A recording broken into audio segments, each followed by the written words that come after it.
अस्सलाम वालेकुम। आज हम खीर बनाएंगे और बजट में रहते हुए काफ़ी सारी हमने खीर तैयार कर लेनी है 2 लीटर दूध से। और इसके अलावा आपको ये खीर इतनी मज़े की लगेगी कि जैसे आपने इसमें खोया शामिल किया है और इसको घंटों पकाया है। हालांकि हमने इसको सिर्फ 15 से 20 मिनट में ही तैयार कर लेना है। तो चलें इस मज़ेदार से खीर को बनाना शुरू करते हैं। 1 कप हमने बासमती राइस लिए हैं। आप इसमें बासमती की जगह पर जो टोटा राइस होते हैं वो भी इस्तेमाल कर सकते हैं। चावलों को अच्छी तरह से वॉश कर लेंगे। चावलों को अच्छी तरह से वॉश करने के बाद इसको हमने 30 से 35 मिनट तक सोक कर लेना है।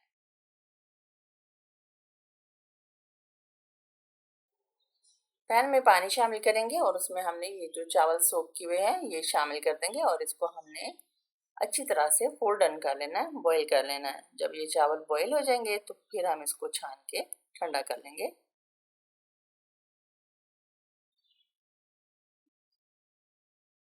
चावलों को हमने बॉईल कर लिया है तो एक दफ़ा इसको आप इस तरह से प्रेस करके भी एक चावल को देख सकते हैं। चावल फोल्डन हो गए हैं और अब हम इसको छान लेंगे और ठंडा कर लेंगे।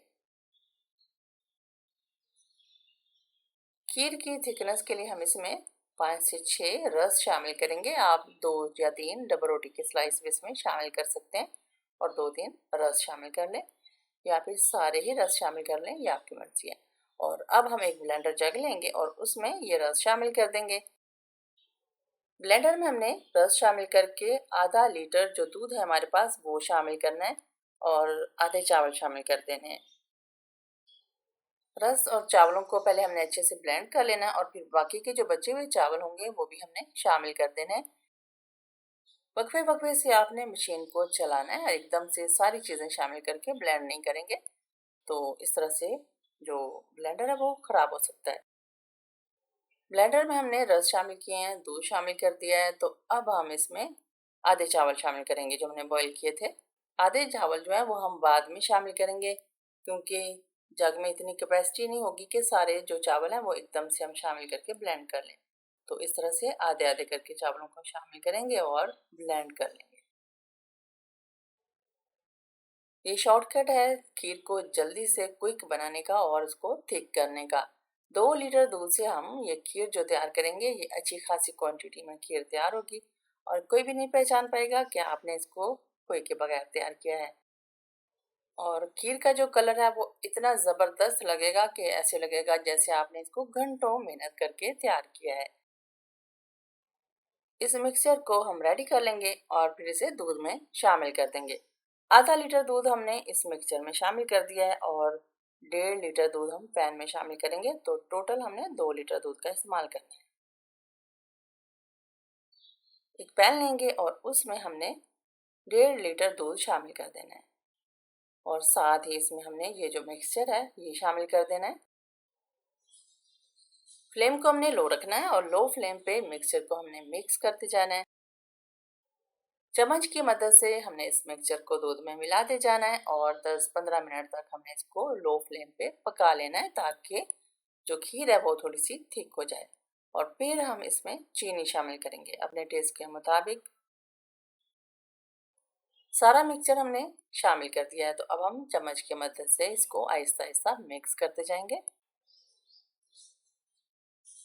15 से 20 मिनट तक हमने इस खीर को रेडी कर लेना है।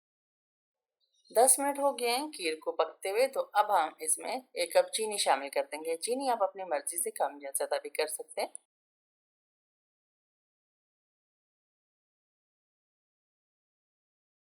1 कप हमने चीनी शामिल कर दिया और इसे हमने चम्मच की मदद से अच्छी तरह से मिला लेना है। जब हम चीनी शामिल करते हैं तो जो खीर होती है वो दोबारा से पतली होने लगती है तो इसको हमने मज़ीद 10 मिनट तक और पकाना है ताकि जो खीर है वो थिक हो सके। और अब हम इसमें फ्लेवर के लिए इलायची पाउडर शामिल करेंगे। चीनी को हमने मिक्स कर लिया है तो अब हम इसमें 1 टीस्पून इलायची पाउडर शामिल करेंगे और उसे भी अच्छे से मिला लेंगे।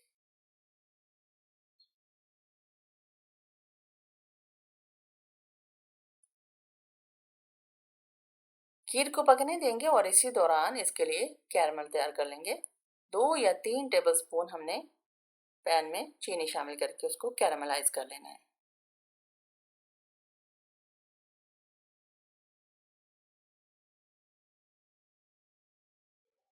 लो फ्लेम पे हमने चीनी को कैरामलाइज़ कर लेना है और इसको हमने बहुत ज़्यादा डार्क कलर नहीं देना।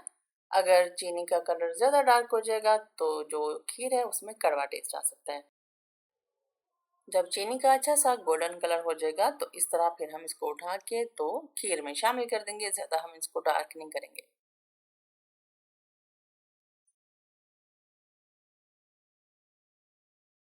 कैरामलाइज़ की हुई चीनी को हम जैसे ही खीर में शामिल करेंगे तो ये वापस हार्ड हो जाती है। तो आपको इसकी फ़िक्र करने की बिल्कुल भी ज़रूरत नहीं है। जैसे-जैसे हम इसको मिक्स करते जाएँगे तो ये दोबारा से मेल्ट होने लगेगी। 2 से 3 मिनट में ये सारी चीनी मेल्ट हो जाएगी और खीर में बहुत ही प्यारा-सा कलर आ जाएगा। और देखने वाले को ऐसे लगेगा कि जैसे आपने इसको बहुत ही देर तक पका के खीर को तैयार किया है।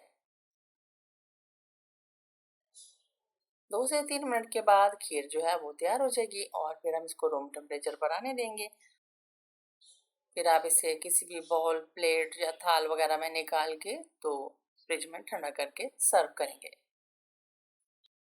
बहुत ही ज़बरदस्त किस्म की खीर तैयार है। आप इसे ज़रूर ट्राई करें और अपना फीडबैक भी ज़रूर दें। अगर आपको खीर की ये रेसिपी पसंद आई हो तो प्लीज़ चैनल को सब्सक्राइब और वीडियो को लाइक ज़रूर करें। और इसके अलावा अपने फ्रेंड्स और फैमिली के साथ इसे शेयर भी ज़रूर करें। बहुत शुक्रिया। मिलते हैं किसी और ज़बरदस्त रेसिपी के साथ। अपना बहुत सारा ख्याल रखिएगा। Thanks for watching. अल्लाह हाफिज़।